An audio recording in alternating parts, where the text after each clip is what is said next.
আশীর্বাজার অনন্যাদি YouTube চ্যানেলে আপনাদের সবাইকে স্বাগত। আজকে কি নিয়ে বলবো বলুন তো? দেখুন, আমাদের তো ভাই বোনের সম্পর্ক, মা বাবার সাথে সম্পর্ক, পাড়াপড়শির সাথে সম্পর্ক, স্বামী স্ত্রী অনেক রকম হতে পারে, কিন্তু এমন কিছু সম্পর্ক আছে যে সম্পর্কগুলো খারাপ হলে পরে সংসারটাই নষ্ট হয়ে যায়। কিরকম?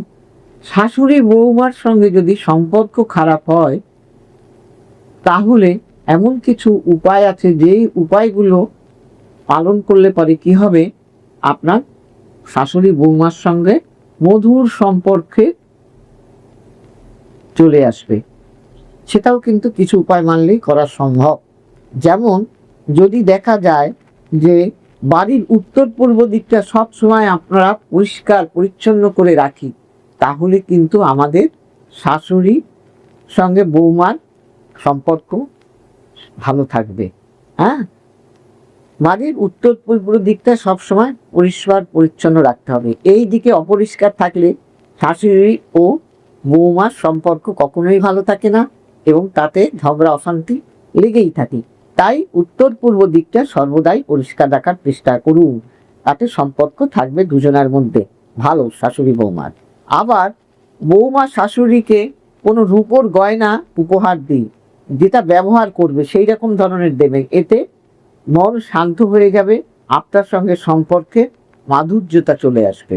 আবার বাড়ির দক্ষিণ পশ্চিম দিকের দেয়ালে একটি পরিবারের ছবি লাগান, মানে সবাই মিলে, যাতে শাশুড়ি এবং বৌমাও সেই ছবির মধ্যে থাকে। এইভাবে একটা ছবি দক্ষিণ পশ্চিম দিকে লাগান।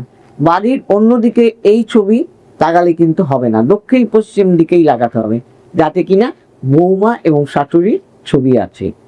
আবার যদি বাড়িতে কাঁটাযুক্ত গাছ রাখা চলবে না, তুলসী গাছ রাখলে সম্পর্কের বোঝাপড়া ভালো থাকবে, কিন্তু কাঁটাযুক্ত গাছ রাখলে হবে না।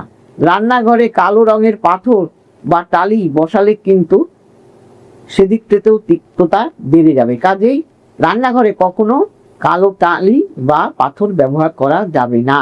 কাজে এইভাবে যদি, এবং গরুকে রুটি খাওয়ান, গুড় দিয়ে যে রুটিটা বানাবেন তাতে স্বস্তিক চিহ্ন এঁকে রুটি খাওয়ান, তাতেও কিন্তু শাশুড়ি বৌমার সম্পর্ক ভালো থাকবে।